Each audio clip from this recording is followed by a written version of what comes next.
వందనాలు.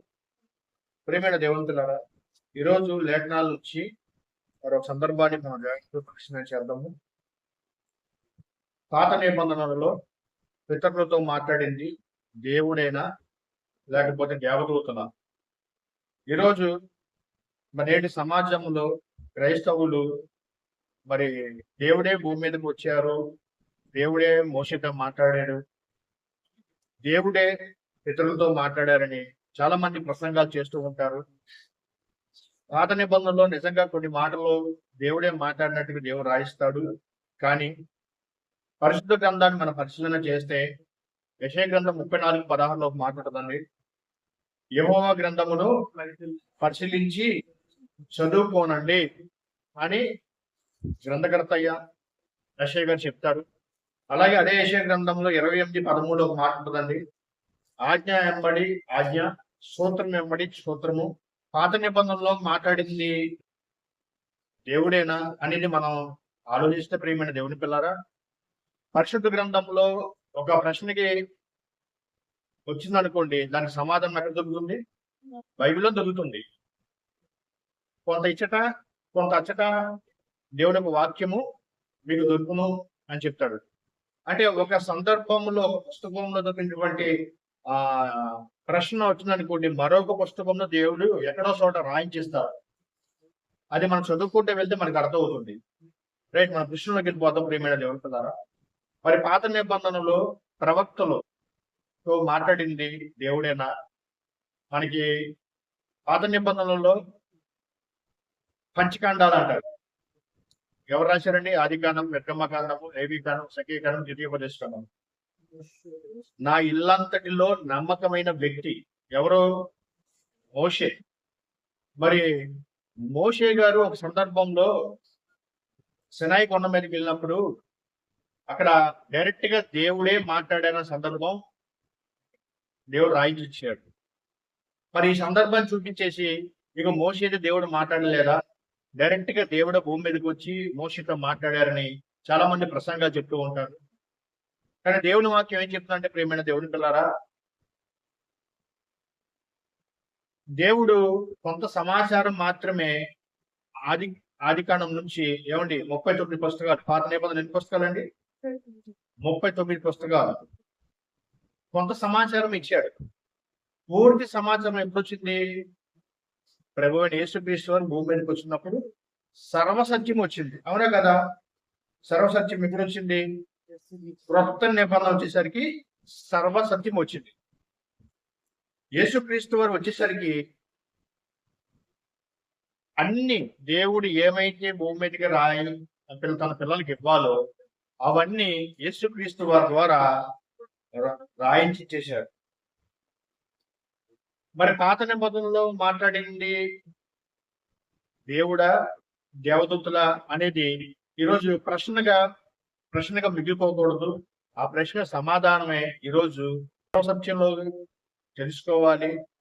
బైబిల్లో ఉన్న ప్రతి ఒక్కరూ చేయవలసింది మనవి చేస్తూ, నిర్గమకాండం 3వ అధ్యాయము 1వ వచనం. మోషే మిద్యాను యాజకుడైన యిత్రోను తన మామ మందను మేపుచు ఆ మందను అరణ్యము అవతలకు తోలుకొని దేవుని పర్వతమైన హోరేబుకు వచ్చాడు.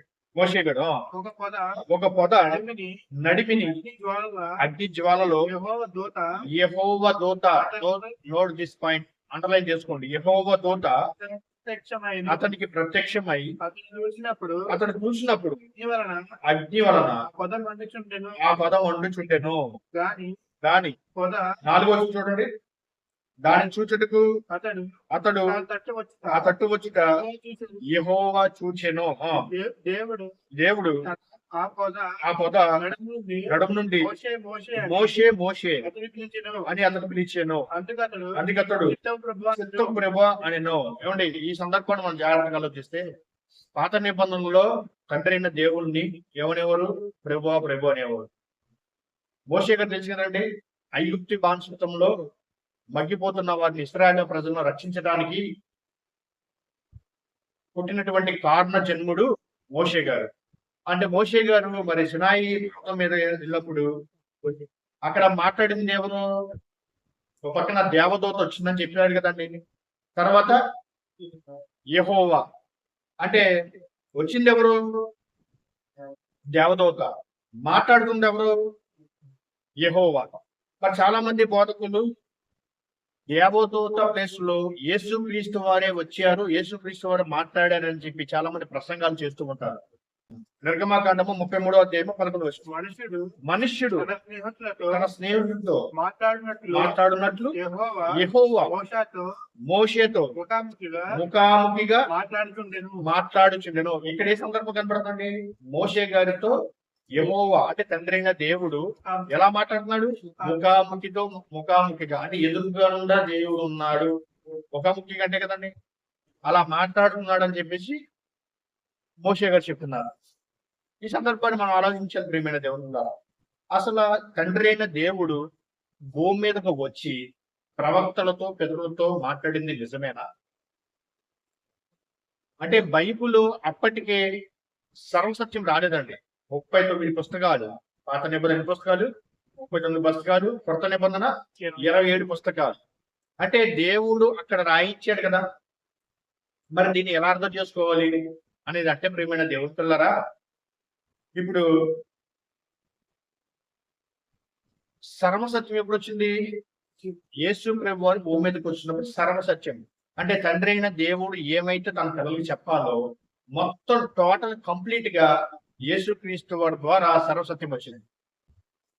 అపోస్తల కార్యాలు 7వ అధ్యాయము 40 ఏండ్లైన పెమ్మట సినాయి పర్వతమందు ఒక పొదలలోని అగ్నిజ్వాలలో ఒక దేవదూత అతనికి కనబడింది. ఎవరికి కనబడింది? మోషే గారికి కనబడింది. చెప్పేశాడు దేవుడు. అంటే పాత నిబంధనలో మోషే గారికి కనబడింది దేవుడు కాదండి, దేవదూత.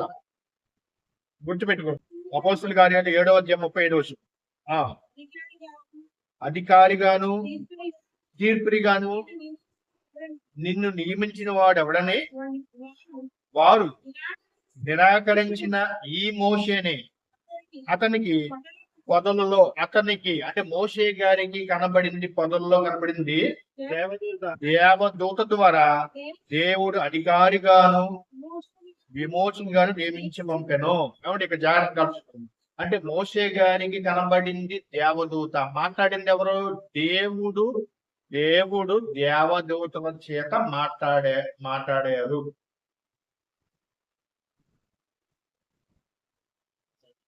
అంతే కదండి. దేవుడి చేత దేవదూతల ద్వారా ట్రాన్స్లేషన్ జరుగుతుంది. మన భాష చెప్పాలంటే ట్రాన్స్లేషన్. దేవుడు ఏదైతే చెప్పాడో దేవదూతలకి అదే దేవదూతలో చెప్పడం జరిగింది మోషే గారికి. అందుకే డైరెక్ట్ గా దేవుడు భూమి మీదకి వచ్చి మోషేతో మాట్లాడడం జరగదండి. ఎందుకంటే దేవుడు పరలోకంలో ఉన్నాడు. అంతే కదండి. ఆయన ఒక మాట గొప్ప ఉరుము లాంటిది. కీర్తనకారుడు చెప్తాడు, ఆయన స్వరము గొప్ప ఉరుము లాంటిది, ఆయన స్వరము వినలేము. మరి 38వ వచనం చూడండి. అదే అపోస్తల కార్యాలు 7వ అధ్యాయం 38వ వచనం చూడండి. సినాయి పర్వతం మీద తనతో మాట్లాడిన దేవదూతతోను మన పితరులతోను చాలండి. సినాయి పర్వతం మీద తనతో మాట్లాడిన దేవదూత అనడలేదా? మాట్లాడుతుంది ఎవరు? స్టెఫెను మాట్లాడుతున్నాడు ఇక్కడ. అంటే సినాయి పర్వతం మీద మోషే గారికి కనబడింది దేవుడు కాదండి, దేవదూత. దేవదూతతో మోషే గారు మాట్లాడుతున్నాడు. దేవదూతకి ఎవరు మాట్లాడుతున్నారు? దేవుడి చేత దేవదూత మాట్లాడుతుంది. ఆ దేవుడు ఏమైతే చెప్పాడో దేవదూతకి సేమ్ అదే ట్రాన్స్లేషన్ మోషే గారికి చెప్పడం జరిగింది. అర్థమైందండి. మరొక సందర్భం చూద్దామండి. ఇప్పుడు ఈ మాట కూడా మీరు నమ్మలేరా? ఈ మాట మీరు నమ్మకపోతే ఇంక డైరెక్ట్ గా ఎవరిని అడగాలి? యేసు ప్రభు వారిని అడగాలి. ఇక యేసు ప్రభు గారు చెప్పింది కూడా మీరు నమ్మకపోతే ఇక మీ ఇష్టం. యేసు ప్రభు వారు చెప్పేశాడండి యోహాను సువార్త చూడండి 5వ అధ్యాయం 37వ వచనం. యోహాను సువార్త 5వ అధ్యాయం 37వ వచనం చూడండి. మరియు నన్ను పంపిన తండ్రి నన్ను గూర్చి సాక్ష్యం ఇచ్చున్నాడు. మీరు ఏ కాలమందైనను, ఏ కాలమైందనండి, అది పితరుల కాలమా, లేకపోతే పాత నిబంధన కాలమా, లేకపోతే ఏమండి మోషే గారి కాలమా, అబ్రహాం గారి కాలమా, ఇస్సాకు గారి కాలమా, మీరు ఏ కాలమందైనను ఆయన స్వరము వినలేదు, ఆయన స్వరూపము చూడలేదు. బైబిల్ చెప్పేసిందని. అంటే మీరు ఏ కాలమందైనను అంటే పాత నిబంధనలో కాలమైనా సరే, కొత్త నిబంధనలో కాలమైనా సరే, మీరు ఏ కాలమందైనా తండ్రి అయిన దేవుని స్వరము వినలేదు. మరి మోషే గారితో మాట్లాడింది ఎవరండి? దేవదూతలే. మోషే గారికి ఒక ప్రత్యేకత ఉందండి. ఎందుకంటే మోషే గారు ఒక గొప్ప నాయకుడు. ఆయన ఐగుప్తి బానిసత నుంచి ఇశ్రాయేల్ ప్రజలను నడిపించిన ఏకైక నాయకుడు ఎవరు? మోషే గారు. కాబట్టి మోషే గారు ఆ పొదలో ఉన్నప్పుడు, అక్కడ చూసినప్పుడు డైరెక్ట్ గా దేవుడి చేత దేవదూతులతో మాట్లాడటం జరిగింది. దేవుడు ఏదైతే చెప్పాడో వెంటనే ట్రాన్స్లేషన్ జరిగిపోయింది. మోషే గారితో మాట్లాడటం జరిగింది. పాత నిబంధనలో మరి దేవుడైనా రాయించాడు, అది కరెక్టే. కానీ కొత్త నిబంధనకు వచ్చేసరికి సర్వసత్యము మనకు వచ్చేసింది. ఇప్పుడు యేసుక్రీస్తు వచ్చేసరికి సర్వసత్యం మనకు పూర్తయిపోయింది. 7 పుస్తకాలు ముద్రించడం జరిగింది. టోటల్ గా 66 పుస్తకాలు జీవగ్రంథమైన గ్రంథం మన చేతికి వచ్చేసింది. యేసుప్రభు గారు చెప్పేశారు, మీరు ఏ కాలం మందైనను ఆయన స్వరము వినలేదు, ఆయన స్వరూపము చూడలేదు. అంటే వచ్చినటువంటి వారు ఎవరు అంటే దేవదూతలే వచ్చారు. దేవుని పిల్లల దేవదూతలే. మోషే గారితో ముఖాముఖి మాట్లాడింది కూడా దేవదూతే. అంటే అక్కడి నుంచి డైరెక్ట్ గా మోషే గారితో మాట్లాడక మధ్యలో ఎవరున్నారు? దేవదూత. అంటే తండ్రికి దేవునికి మోషే గారికి మధ్యలో ఎవరున్నారు?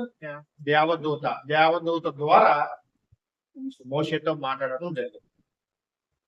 ఇప్పుడు నేనున్నాను, నా మాటలు మీకు వినబడుతున్నాయి. మైక్ ఆపేసి అనుకోండి, ఏం వినపడుతుంది మీకు? ఏం వినపడవు. అంటే వినపడటానికి కారణం ఏంటి? Sound box. అంతే కదండి. సౌండ్ బాక్స్ ఆపేసి అనుకోండి, మీకు వినపడతాయా? వినపడవు. అలాగే మోషే గారితో డైరెక్ట్ గా మాట్లాడింది ఎవరో? దేవదూతలే తప్ప దేవుడు మాట్లాడలేదు. ఇది సర్వసత్యం ప్రియమైన దేవుడి పిల్లలు. పౌలు గారు హెబ్రీ సంఘానికి రాస్తూ 2వ అధ్యాయం 2వ వచనం, ఎందుకనగా దేవదూతల ద్వారా పలకబడిన వాక్యము స్థిరపరచబడింది. అర్థమైన ప్రియమైన దేవుని పిల్లలు, ఎందుకనక దేవదూతల ద్వారా పలకబడిన వాక్యము స్థిరపరచబడింది. అంటే మోషే గారితో మాట్లాడింది దేవదూతలే కానీ దేవుడు కాదు. దేవుడు స్వరము మనం వినలేమండి. ఎందుకంటే మన చెవికి కొంత శబ్దం మాత్రమే వినే అంత శక్తి ఈ చెవికే ఉంది. భయంకరమైన ఉరుములు వచ్చినాయి అనుకోండి, చెవి తట్టు మనకి వినబడే శక్తి కొంతవరకే ఉందండి. కనుక ప్రియమైన దేవుని పిల్లరా, ఆయన పితరులతో ఎవరితో మాట్లాడింది, మధ్యలో ఉన్న దేవదూతల ద్వారా దేవుడు మాట్లాడించాడు. ఇప్పుడు యేసేపు గారితో మాట్లాడింది ఎవరు? దేవదూతే. యేసేపు గారితో మాట్లాడింది దేవదూతే. జకరియా గారితో మాట్లాడింది దేవదూతే. ఇలా ప్రవక్తలతో మాట్లాడుకుంటూ వచ్చింది దేవదూతే. దేవుడు కాదు ప్రేమ. ఇది నిజం. ప్రకటన గ్రంథం 1వ అధ్యాయము 15వ వచనం చూడండి ప్రియులారా. ఆయన కంఠస్వరము విస్తార జల ప్రవాహము వలె ధ్వని వలె ఉండిను. అంటే ఆయన ఒక స్వరము భూమి మీద ఏ మనుషులు తట్టుకోలేడు ప్రియమైన. ఆయన గొప్ప స్వరం అంటే ఒక దేవుడు చేసినటువంటి ఆకాశంలో ఉరుములు మెరుగులతోనే మన చెవులు తట్టుకోలేవు. అలాంటిది దేవుడు మాట్లాడతాడండి. ఆలోచించండి ప్రియమైన దేవుని పిల్లరా. దేవదూత ఉంటుంది మధ్యలో, దేవదూత మాట్లాడుతుంది. ఎవరి పక్షాన మాట్లాడుతుంది? దేవుడు పక్షాన దేవదూత మాట్లాడుతుంది. పెట్టుకోండి ప్రియమైన దేవుడు. అంతేగాని దేవుడు వచ్చి కనిపించడానికి మాట్లాడడానికి దేవుడు రాడు ప్రియమైన దేవుడు పిల్లరా. దేవుడి పక్షాన దేవదూత వచ్చి మాట్లాడింది. సినాయి పర్వతం మీద మోషే గారికి కనబడింది దేవదూతే. ఒక మాట్లాడింది దేవదూతే. పాత నిబంధనలో తండ్రి అయిన దేవుని ఏమనేవాళ్ళు? ప్రభు అనేవాళ్ళు. కొత్త నిబంధనలో ఏమనేవాళ్ళు? యెహోవా అని తండ్రి అని అనేవాడు. కనుక ఈ యొక్క సత్యాన్ని మీరు నేర్చుకోవాల్సిందిగా కోరుకుంటూ